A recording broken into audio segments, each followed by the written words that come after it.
मेरे देशवासियों, आप सभी को मेरे नमस्ते।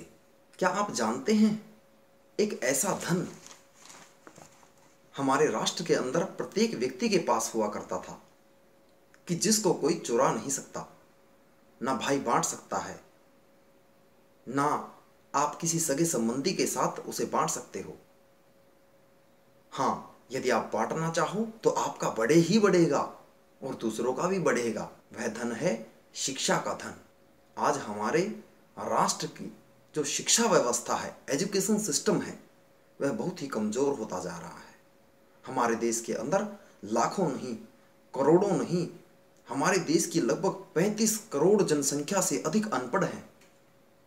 एक समय हुआ करता था, इतिहास जिसका साक्षी है, कि हमारे देश के अंदर कोई भी व्यक्ति अनपढ़ नहीं होता था।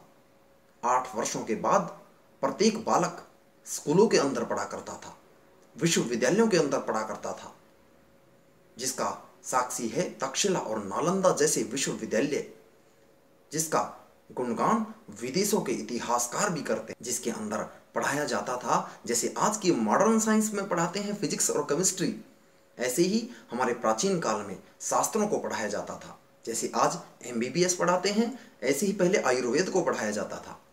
जैसे आज फॉरट्रन लैंग्वेज से, कंप्यूटर की सहायता से, सैटेलाइट के थ्रू जैसे मिसाइल को टारगेट करते हैं, वैसे ही हमारे शास्त्रों के अंदर धनुर्वेद पढ़ाया जाता था। किसी ज्ञान विज्ञान की कमी नहीं थी। यहाँ पर कला, कौशल, ज्ञान विज्ञान प्रत्येक दिशा में मेरा राष्ट्र उन्नतिशील था। राष्ट्र के अंदर कहा करते थे कि माता शत्रु पिता वैरी ये न बालो न पाठिता, अर्थात वे माता पिता शत्रु हैं जो अपने बालकों को नहीं पढ़ाते।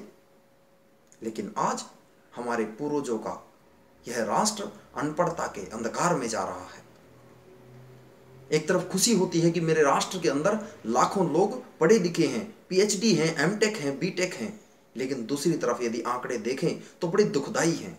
वे आंकड़े हैं अनपढ़ता के, कि मेरे देश के अंदर आज भी 35 करोड़ से ज्यादा लोग अनपढ़ हैं।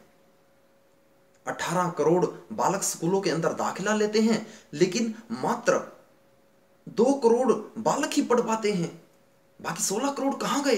यदि इसी तरह से अनपढ़ता चलती रही तो क्या इसी तरह से यह राष्ट्र डिजिटल इंडिया बन पाएगा? आप यदि आंकड़े देखते हो तो विदेशों के आंकड़ों के साथ तुलना करें, जितनी जनसंख्या हमारे राष्ट्र की अनपढ़ है, इतनी तो पूरी जनसंख्या है अमेरिका की। चाइना के अंदर देखिए, आज चाइना कहां से कहां है, जिसके अंदर 1 करोड़ साइंटिस्ट हैं, और हमारे राष्ट्र के अंदर कई करोड़ तो भिक्षा मांगते हैं, भीख मांगते हैं। जापान के अंदर आज जापान ने अपने शिक्षा के बलबूते पर पूरे विश्व को चकाचौंध कर रखा है अपनी टेक्नोलॉजी से। आज लेकिन भारत के अंदर, दिल्ली के अंदर ही लगभग 30 लाख बालक स्कूल छोड़ देते हैं। कोई 3rd में, कोई 4th में, 8th तक आते आते लगभग 30 लाख बालक मजदूर बनते हैं। वे अपना पेट पालने के लिए सारा जीवन अपना व्यर्थ कर देते हैं। लेकिन दूसरी तरफ, एक तरफ तो हमारे राष्ट्र के लोग कहते हैं कि बेटी बचाओ बेटी पढ़ाओ, दूसरी ओर उन्हें शिक्षा से वंचित किया जाता है, उन्हें अशिक्षा में, अंधकार में रखा जाता है। आज भी घूंघट के अंदर वह 4 दीवारी के घर के अंदर अपना जीवन व्यतीत कर देती है। तो कैसे सफल होगा बेटी बचाओ बेटी पढ़ाओ का नारा? गर्भ के अंदर लड़कियों को मार दिया जाता है और हम कहते हैं कि बेटी बचाओ, उनके साथ बलात्कार होते हैं, हम कहते हैं बेटी पढ़ाओ। अरे यह तो कानूनी अधिकार है कि 14 वर्षों तक प्रत्येक बालक को निःशुल्क पढ़ने का अधिकार है। हमारे कानून के अंदर अनुच्छेद 21A के अंदर स्पष्ट है कि निःशुल्क शिक्षा प्रत्येक बालक को दी जाए। हृदय कांपता है राष्ट्र के हालात सुनकर। प्रत्येक व्यक्ति चिंतित होता है कि मेरे राष्ट्र को क्या हो गया, मेरे राष्ट्र का क्या होगा। मेरे राष्ट्र का हृदय चाहता है, मेरे राष्ट्र के लोगों का हृदय चाहता है कि उसका राष्ट्र उन्नति करे, लेकिन सब लाचार हैं। क्यों? क्योंकि स्कूलों के अंदर बिल्डिंग नहीं है, शौचालय नहीं है। अध्यापक हैं तो आप देखते हैं कि अध्यापकों को जनवरी फरवरी नहीं आते, उनकी स्पेलिंग मिस्टेक होती है। उन्हें ये नहीं पता कि त्रिकोणमिति किसे कहते हैं, उन्हें नहीं पता आयत किसे कहते हैं। आज इजराइल को देखिए, महिलाओं के मामले में इजराइल अपनी आर्मी के अंदर भी जितना पुरुषों को अधिकार देता है उतना महिलाओं को अधिकार देता है। वह राष्ट्र की उन्नति में सहायक बनती है, बाधक नहीं बनती।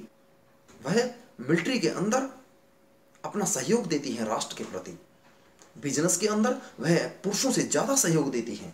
और आज इजराइल अपनी रेगिस्तान की भूमि में भी पूरे राष्ट्र को अन्न खिलाता है, बाहर एक्सपोर्ट करता है, बाहर भेजता है।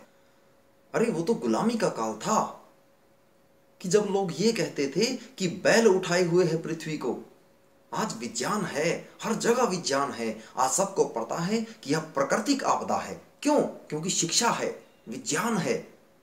यदि हमारे बालक अनपढ़ रहे तो वह कैसे बढ़ पाएंगे, कैसे राष्ट्र की उन्नति कर पाएंगे? इसलिए आप सबसे अनुरोध है कि आप सब यदि चाहते हैं कि हमारे राष्ट्र का, हमारे हरियाणा का एक भी बालक अनपढ़ ना रहे, कम से कम 14 वर्षों तक तो पढ़ ही पाए, इसके लिए आपसे अनुरोध है कि आप सब मिलकर के आइए, हम सब का सहयोग कीजिए। और आपका और सर्वहित पार्टी इसके लिए कटिबद्ध है, इसके लिए संकल्पबद्ध है कि वह राष्ट्र की उन्नति करे, चाहे परिस्थितियां कैसी हों, लेकिन वह कम से कम 14 वर्षों तक अवश्य पढ़े। इसलिए आप सबसे अनुरोध करता हूं कि आइए हम सब मिलकर राष्ट्र की उन्नति करें और अपने बच्चों को, 14 वर्षों तक के बच्चों को जरूर पढ़ाएं। अगर किसी को कोई दिक्कत है, सर्वहित पार्टी के कार्यकर्ता आप नीचे लिखे नंबर के ऊपर संपर्क करें। हमारे कार्यकर्ता उनके घर जाएंगे, उनके माता पिता से मिलेंगे और इसके लिए हम सब तन मन धन से आप सबका सहयोग करेंगे। आप सबका बहुत बहुत धन्यवाद।